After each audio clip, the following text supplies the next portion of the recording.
Hola, mi nombre es Dayana Gallego, estudiante de Psicología de la Universidad Minuto de Dios. El día de hoy vamos a hablar acerca de la evaluación de la personalidad, orígenes, aplicaciones y problemas. Existen variedad de definiciones para el concepto de personalidad. Sin embargo, la definición más aceptable es que la personalidad humana es un conjunto de habilidades cognitivas, intereses, actitudes, temperamento y otras diferencias individuales en los pensamientos, sentimientos y la conducta. Esta definición hace hincapié en que la personalidad es una composición única de características cognitivas y afectivas, que puede describirse en términos de un patrón típico y bastante consistente de conducta individual.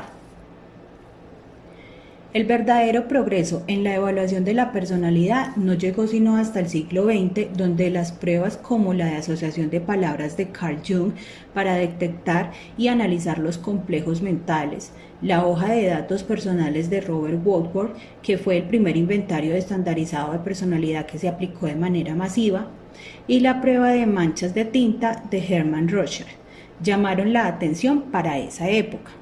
Dentro de sus antecedentes se pueden encontrar creencias y doctrinas como la frenología, en la cual el desarrollo de áreas específicas en el cerebro humano, como protuberancias, estaba asociado con ciertas características de personalidad y trastornos mentales.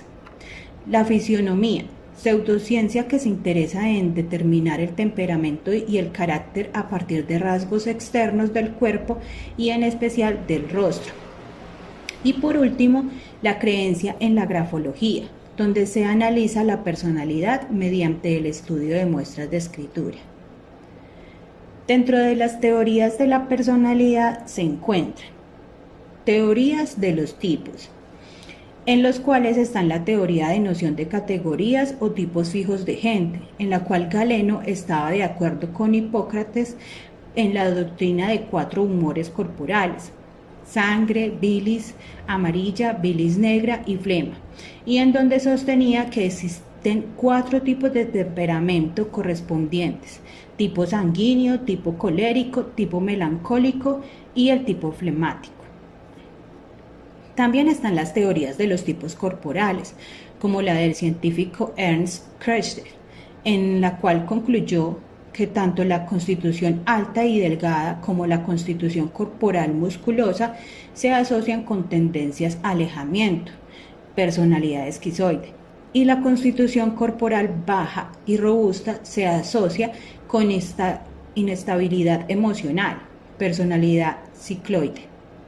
Y por último, el sistema somatotipo de 3 componentes de Sheldon, Stevens y Tucker, en el cual clasificó los físicos humanos de acuerdo con el grado de endomorfia, mesomorfia y etnomorfia, y que cada uno estaba relacionado con tipos de temperamento. Cabe resaltar que las teorías de la constitución corporal son llamativas, pero su validez científica es cuestionable. Además, en estas teorías se etiqueta al sujeto y esto puede llevar a influir en su conducta, ya que se comportaría como los demás esperan que lo haga. Teorías de los rasgos. Gordon Allport fue uno de los primeros teóricos de la personalidad en definir el término rasgo como una estructura neuropsíquica que tiene la capacidad de traducir muchos estímulos funcionalmente equivalentes y de iniciar y guiar formas equivalentes, significativamente consistentes, de conducta adaptativa y expresiva. Allport, 1961. Para él, la personalidad residía en la organización dinámica de esos rasgos que determinan el ajuste único de una persona al ambiente. Por otra parte, Raymond Bernard Cattell clasificó los rasgos en 4 formas. Primero, los rasgos comunes son característicos de toda la gente, contra los únicos que son peculiares al individuo. 2. Los rasgos superficiales de una persona que pueden observarse con facilidad por su conducta contra los rasgos fuente que solo pueden ser descubiertos mediante procedimientos estadísticos de análisis factorial. 3. Los rasgos constitucionales dependen de la herencia, contra los moldeados por el ambiente que dependen del entorno. Y por último, los rasgos dinámicos que motivan a la persona hacia una meta contra los rasgos de habilidad que determinan la capacidad para alcanzar la meta contra los rasgos de temperamento que atañen a los aspectos emocionales de la actividad dirigida hacia una meta. Esta teoría ha servido como base de trabajo para varios inventarios de personalidad. Uno de ellos es el cuestionario de 16 factores de la personalidad. Dentro de la teoría psicoanalítica con respecto a la personalidad se destacan las teorías de Sigmund Freud. Freud decía que la personalidad humana era como una especie de campo de batalla donde tres combatientes, el ello, el yo y el superyo, contienden por el predominio. Cada uno responde de forma diferente a los deseos básicos del individuo, los impulsos y el conflicto del ello con el superyo y el yo tienen lugar a menudo en la mente inconsciente, pero se expresan en pensamientos y conductas disfrazadas de varias formas. Freud también creía que la personalidad humana se desarrolla a través de una serie de etapas psicosociales.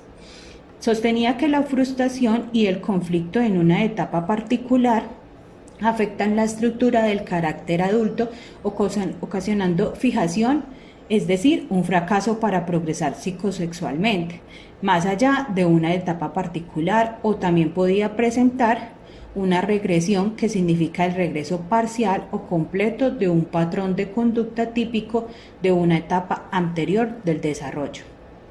Por esto, Freud advertía que la privación y el conflicto en la niñez pueden tener efectos persistentes en la personalidad.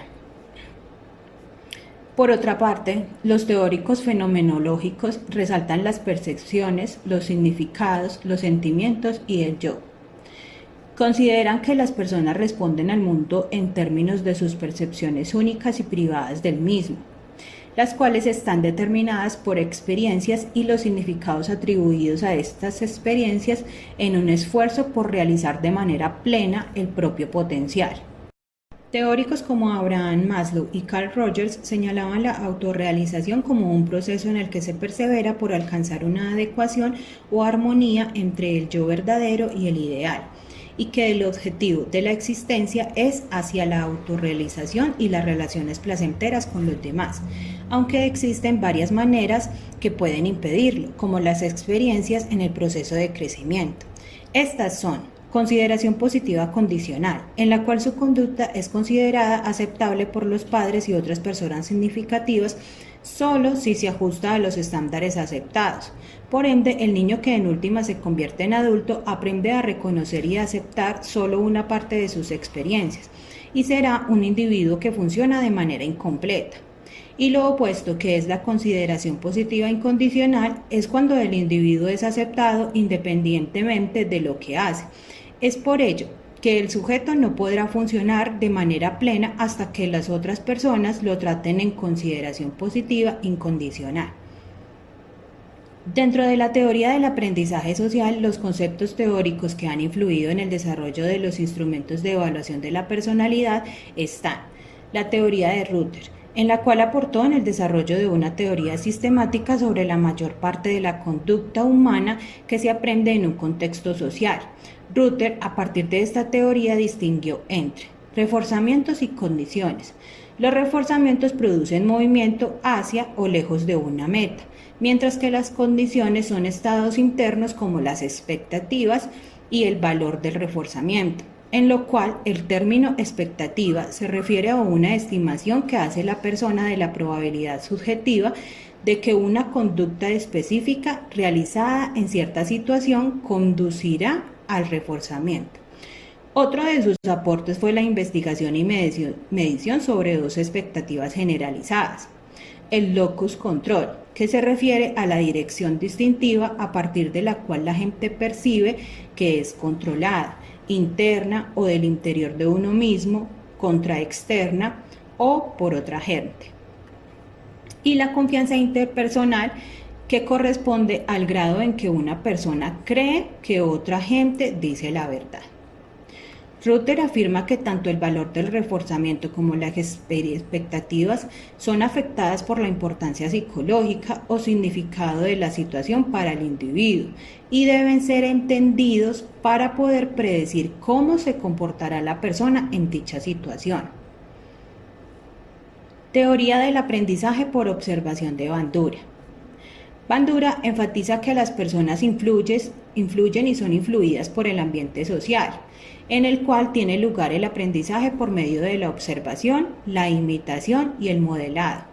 En el proceso de aprendizaje es importante el modelado de la conducta de otros. La efectividad del modelado depende de las características personales del modelo y del nivel de motivación del aprendiz.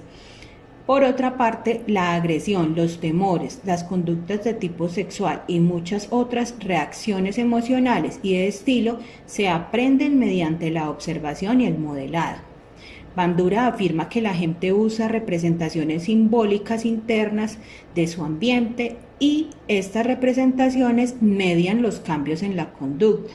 Al visualizar las consecuencias de sus acciones, la gente aprende a regular su conducta, lo que quiere decir que el aprendizaje y la conducta son mediados por las percepciones y las cogniciones. El uso y abuso de la evaluación de la personalidad es un tema de alta relevancia, pues en algunos casos la ética de los evaluadores de la personalidad no siempre es como debería ser.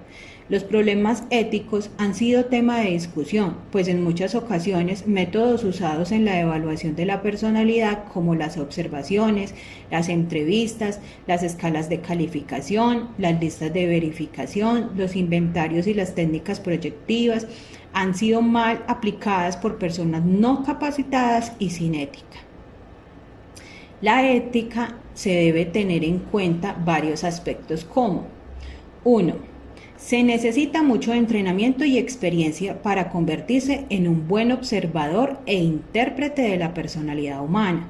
2. Aunque otros profesionales que no sean psicólogos apliquen escalas de calificación y listas de verificación de manera sensible, la aplicación e interpretación de inventarios de la personalidad y técnicas proyectivas están restringidas a los psicólogos y otros profesionales con formación comparable. 3. Es cuestionable la utilización de muchos inventarios de personalidad y técnicas proyectivas con propósitos que no sean de investigación. 4. Ser cauteloso al aplicar e interpretar los resultados de cualquier instrumento de evaluación de la personalidad. 5. Respeto. Se debe respetar tanto el derecho del examinado a la privacidad como su preocupación natural por su estabilidad emocional y salud mental. 6.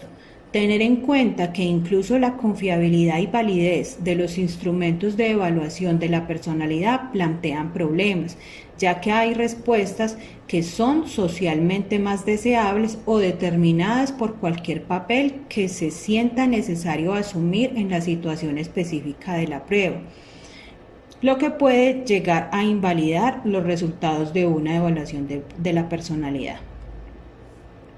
Por otra parte, dentro de la interpretación de los datos de la evaluación, es una regla fundamental que las interpretaciones resultantes deben verse como hipótesis al ser confirmadas o refutadas por información subsecuente. Los resultados de una evaluación de la personalidad no son exactos ni finales y pueden verse de maneras diferentes por distintos examinadores.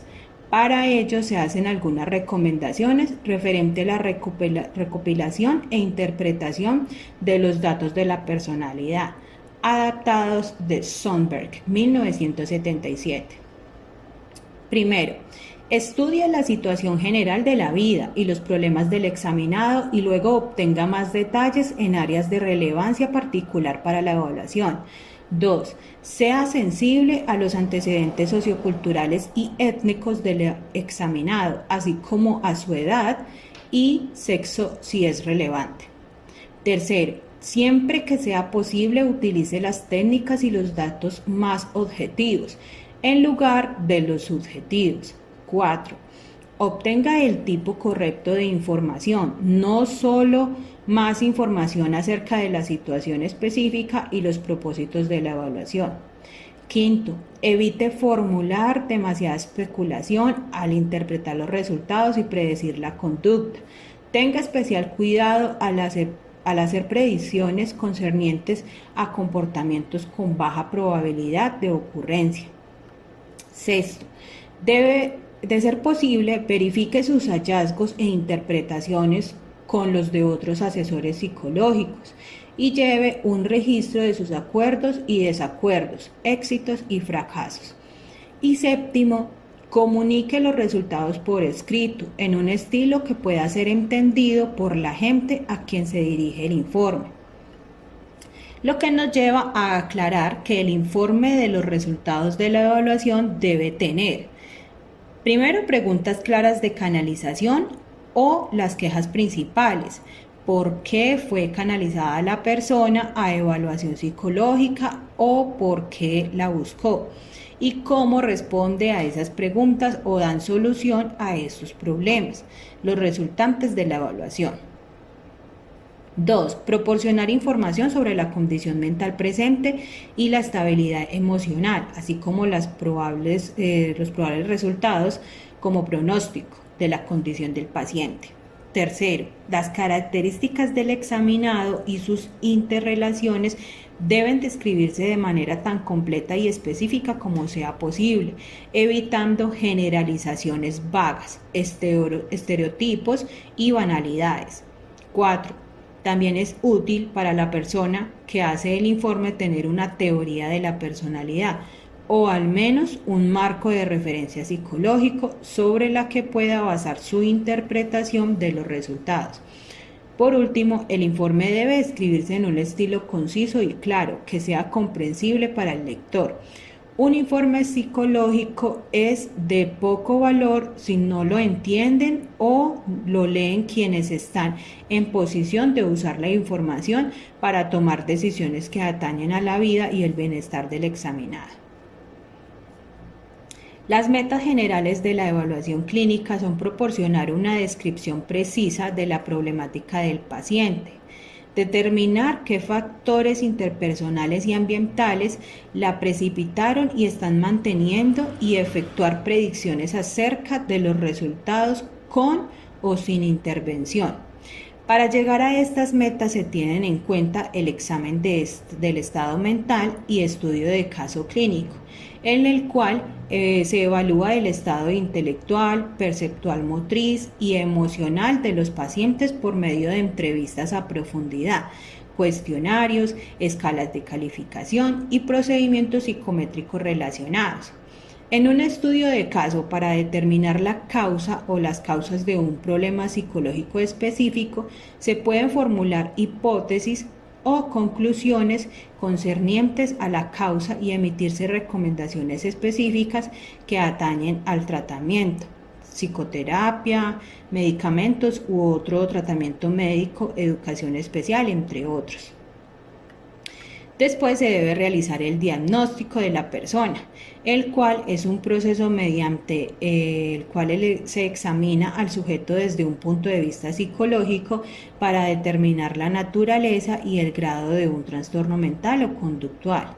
El resultado final de este proceso es la asignación de una clasificación psiquiátrica del paciente, según se especifica en el DSM-5 o el CIE-10. Para finalizar, se realiza una conferencia de caso clínico para explicar los resultados a los miembros de la familia y a otras personas que tienen el derecho de conocerlos. Dentro de las otras áreas de aplicación de la evaluación de la personalidad se encuentra la evaluación matrimonial y familiar, en la que se utilizan inventarios y técnicas proyectivas para analizar problemas matrimoniales y familiares, como por ejemplo el MMPI, el cuestionario de 16 factores de la personalidad, la prueba de manchas de tinta de Rorschach y la prueba de apreciación temática. También se disponen de listas de verificación como la lista de verificación de evaluación conyugal, inventarios como la evaluación de la actitud matrimonial, el inventario de satisfacción conyugal y la medida de evaluación familiar. Y también técnicas proyectivas especiales como el test de relaciones familiares, versión para niños y el test de apercepción familiar. La información proporcionada por todos estos instrumentos anteriores debe ser complementada con entrevistas y observaciones sensibles de las parejas y los miembros de la familia en interacciones sociales cara a cara. Por otro lado, los psicólogos de la salud analizan el papel de los factores psicológicos en la enfermedad física y ayudan a planear y a poner en práctica tratamientos prescritos para tales condiciones. Algunos de los inventarios de personalidad relacionados con la salud son el inventario de uso del alcohol, el inventario de trastornos alimentarios 2 y el inventario de salud conductual de Millón. Se incluyen también instrumentos diseñados para identificar medidas del estrés y formas de afrontarlo, medidas de percepción y control de dolor, entre otras. Algunos de estos instrumentos son la prueba de atribución de la salud y la escala de locus de control de salud, para estudiar el papel de las atribuciones y el concepto relacionado del locus de control en la determinación de la conducta. Y para el estrés están el inventario del estrés cotidiano, el índice de estrés de los padres, inventario de recursos de afrontamiento y la escala de confusión y exaltación Mingarden. En cuanto a la psicología legal, entre muchas actividades de los psicólogos legales o forenses está la evaluación psicológica tanto de los transgresores como de las otras partes involucradas en los casos judiciales relacionados con cuestiones de competencia para enfrentar un juicio, responsabilidad por actos delictivos y la custodia de menores. La competencia para enfrentar un juicio tiene que ver con si un acusado entiende los cargos en su contra y si puede ayudar en su propia defensa. Es decir, tener la capacidad suficiente para consultar con sus abogados con un grado razonable de comprensión racional. En cuanto al sexo y violencia, el cuestionario Clarke sobre antecedentes sexuales para varones está diseñado para evaluar el tipo y la fuerza de la conducta sexual anómala. Puede ser de ayuda para los psicólogos forenses. Y el MMPI puede contribuir a pronosticar un comportamiento peligroso o violento. Por otra parte, para la custodia de los hijos, dentro de la evaluación se destacan las entrevistas con los padres, el cociente de custodia, Gordon y Peck, el cual arroja calificaciones en 10 factores de paternidad, el sistema de evaluación uniforme para la custodia de los hijos y para la evaluación de los niños en los casos de custodia, la WIS 3, pruebas de relato de cuentos y las escalas perceptuales de Brinkley. Problemas y controversias en la evaluación de la personalidad. Los instrumentos de evaluación de la personalidad a lo largo del tiempo han recibido muchas críticas. Dentro de sus antecedentes controversiales están la quema de ciertas escalas de actitudes y otros cuestionarios y pruebas por orden del Consejo Escolar de Houston en 1959, obedeciendo a la propuesta de un grupo de padres de Houston que objetaron por algunos reactivos de las pruebas. El proyecto Camelot, que impulsó a los psicólogos y a otros especialistas en evaluación a prestar más atención a la ética de la evaluación psicológica, ya que en la aplicación a solicitantes de empleo las pruebas de personalidad contenían reactivos referentes al sexo y a la religión. El polígrafo y las pruebas de integridad, el cual el polígrafo fue prohibido para la aplicación de empleados y la práctica de aplicar pruebas de integridad en los negocios y la industria sigue siendo controvertida. Pruebas de personalidad para la selección de empleados, en el cual se presentó una disputa relacionada con PC Creams un inventario de personalidad desarrollado a partir del MMPI y el CPI, ya que contenían reactivos discriminatorios con respecto a las preferencias religiosas y sexuales. La validez de los instrumentos de evaluación de la personalidad es y seguirá siendo un asunto de interés.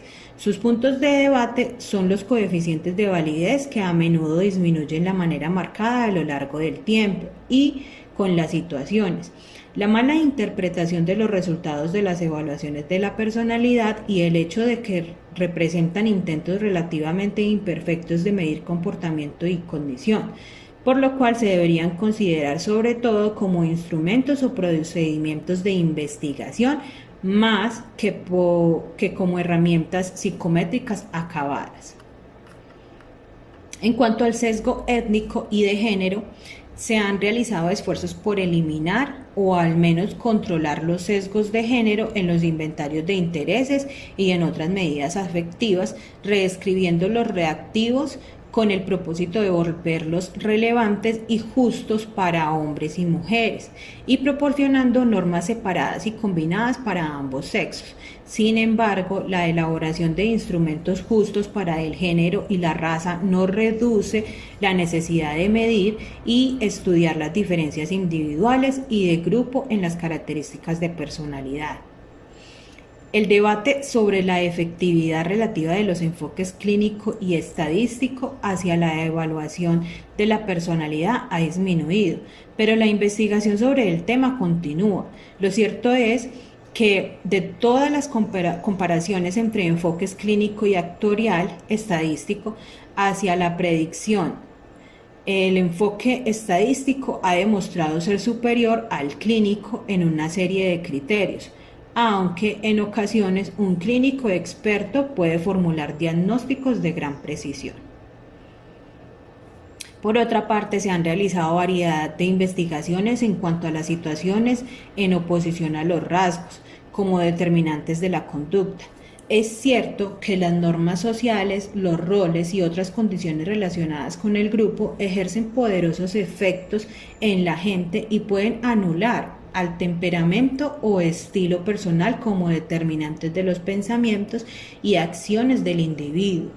Pero una conclusión razonable es que existe poco apoyo para un punto de vista situacionista, estricto, concerniente a la personalidad. Y es más acertado enfatizar que la conducta es un producto conjunto de las características de personalidad y la situación particular en la cual ocurre. Y por último, el enfoque ideográfico sostiene que cada persona es un sistema legal e integrado que debe estudiarse como un individuo por derecho propio. En el enfoque nomotético, que se basa firmemente en normas de grupo o promedios, se busca y administran leyes generales de la personalidad y la conducta, que pueden aplicarse a todas las personas, pero al igual que otros debates, la controversia entre las posiciones ideográfica y nomotética se ha calmado con el paso del tiempo.